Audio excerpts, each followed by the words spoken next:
Bismillahirrahmanirrahim. Nah, ada juga hal-hal kaidah dasar dalam Islam. Apa yang antum pernah lakukan pada seseorang, itu dengan hukum Allah Subhanahu wa taala, dengan sunnatullah akan terjadi pada kita. Misal, ada satu keadaan di mana orang sangat kepepet butuh bantuan. Datang, kadang-kadang Allah uji kita dengan cara itu.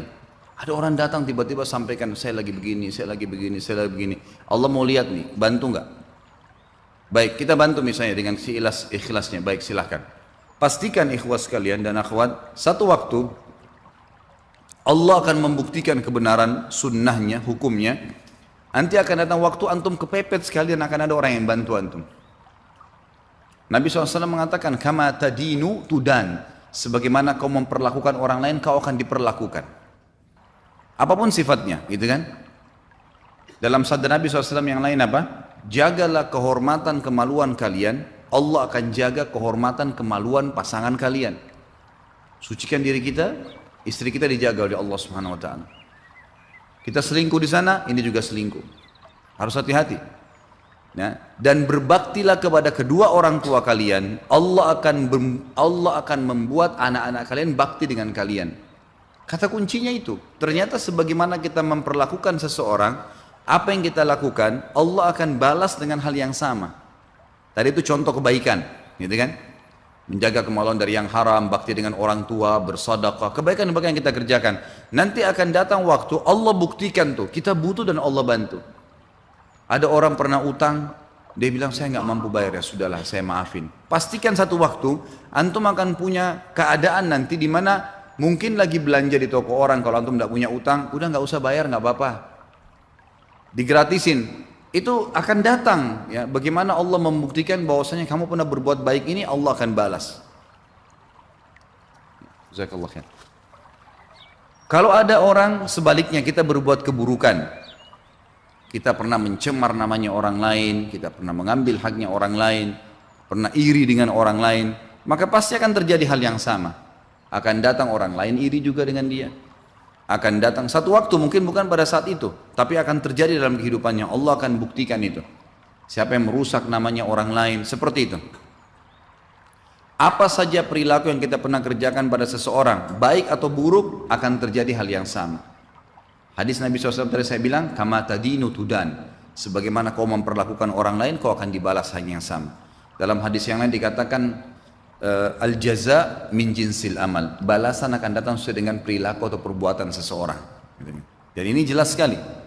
Baik, Imam Az-Zahabi mengangkat hadis ya di sini, hadis riwayat Hakim ya, dengan sanad yang sahih dalam Kitabul Ilm. Dan juga ini Imam Az-Zahabi mensahihkannya. Man akala bi muslimin aklatan at'amahu Allahu biha aklatan min nari yaumal qiyamah.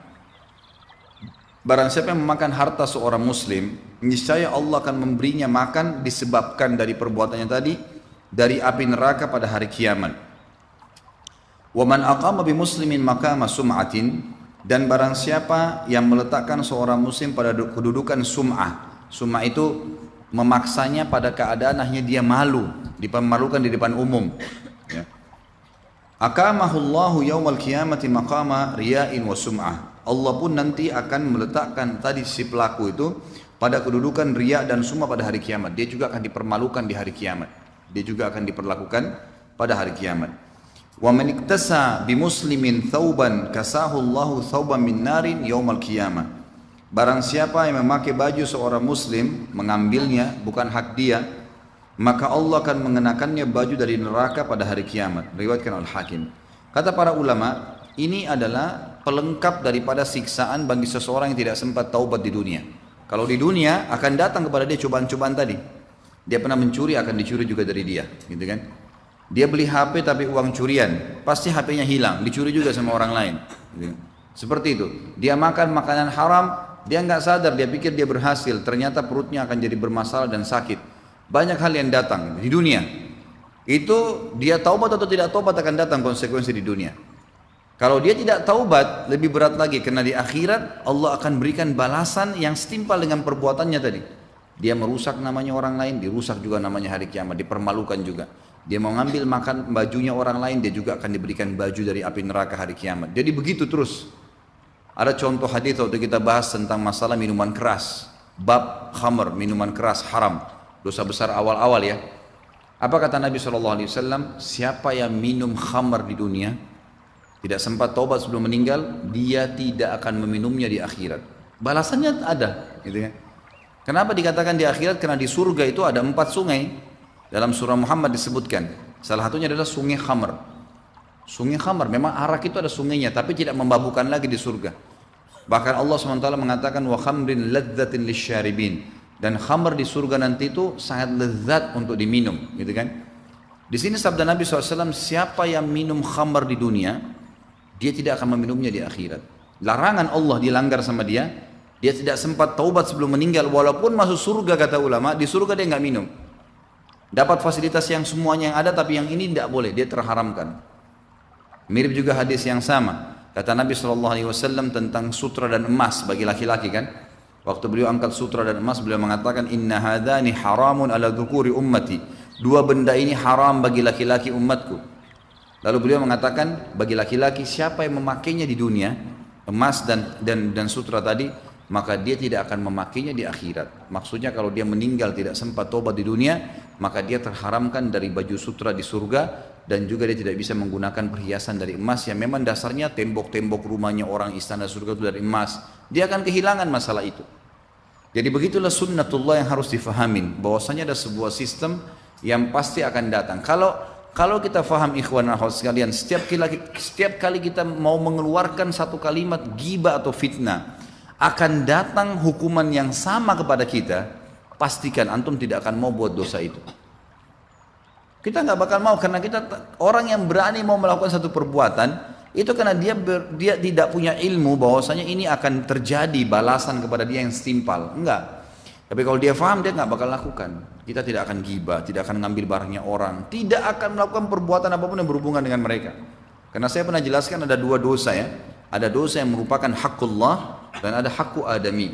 Ada haknya Allah, sholat, ya, puasa, itu haknya Allah Subhanahu wa taala. Artinya kalau antum taubat, Allah terima, udah dimaafin sama Allah, nggak ada hubungan sama manusia.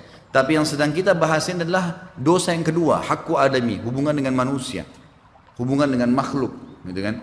Nah ini kalau antum buat dosa ghibah misalnya, harus taubat kepada Allah dan harus minta maaf, perbaikin hubungan dengan Dia.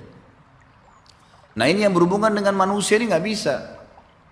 Antum kalau yakin sentuh sedikit saja yang bukan barang antum, satu waktu barang antum juga akan disentuh. Bahaya sekali itu. Ya. Dalam masalah rumah tangga, sekali berbuat yang haram, terbuka pintu buat keluarga kita itu. Kecuali Allah SWT selamatkan. Gitu kan? Maka kalau orang tahu pada saat dia berzina, ternyata terbuka pintu bahaya buat istrinya di rumah, dia nggak berani zina itu.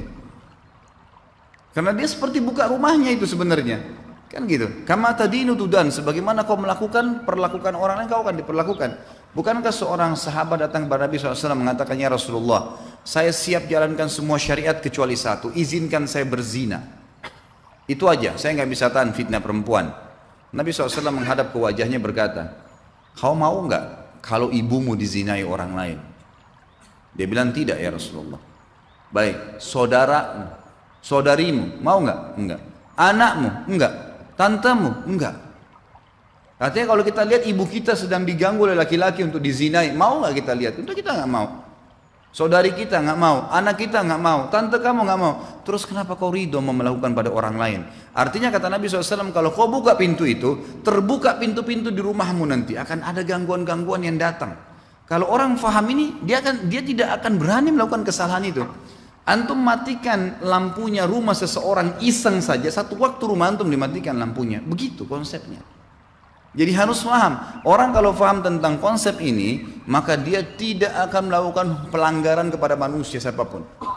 Tidak usah dilayanin gitu kan. Jangan sampai terjadi, berbahaya.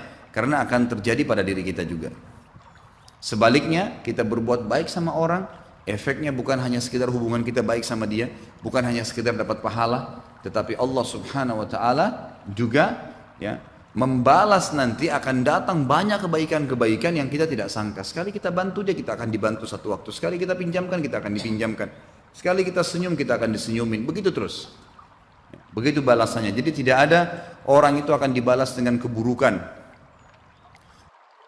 تبكي على حبيب جفاك وسرت في ركب ليلى ولحظها إذ رماك وطارت الروح شوقا لمرتع